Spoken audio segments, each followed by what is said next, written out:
सोनू साहू जी ने अपने प्रश्न में कहा कि मेरे पिताजी 5 भाई और 3 बहन हैं। 2014 में हमारे पिताजी पांचों भाई आपस में पैतृक संपत्ति का बंटवारा कर लिए, जिसमें उन्होंने बहन लोगों को हिस्सा नहीं दिया।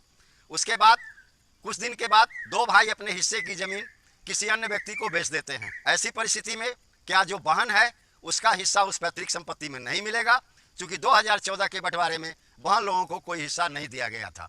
क्या भाइयों के द्वारा जो बेचा हुआ जमीन है उसमें भी हमें हिस्सा मिलेगा? सोनू साहू जी, हिंदू सक्सेशन अमेंडमेंट एक्ट 2005 के अनुसार पैतृक संपत्ति में या इंटेस्टेट प्रॉपर्टी में, निर्वसियत संपत्ति में सभी बेटा और बेटियों का समान हक होता है। अब 2014 की बात है, चूंकि आपके पिताजी 5 भाई हैं, पांचों भाई ने 2014 में बंटवारा किया, वो बंटवारा गलत है, इसलिए कि उस बंटवारा में उन्होंने बहन को हिस्सा नहीं दिया और 2 भाई ने बंटवारा के बाद अपनी हिस्से की जमीन बेच दी। ऐसी परिस्थिति में तीनों बहन में कोई एक बहन या तीनों बहन मिलकर सिविल कोर्ट में जाकर टाइटल पार्टीशन कम डिक्लेरेशन सूट का मुकदमा दायर करें। आप तीनों बहनों को वहां हिस्सा मिल जाएगा और आपके भाई जो जमीन अपने हिस्से का बेचे हैं वो उनके हिस्से में मिला होगा, लेकिन उनके हिस्से में जो जमीन बहन लोगों का था वो बहन लोगों को हिस्सा वापस मिल जाएगा।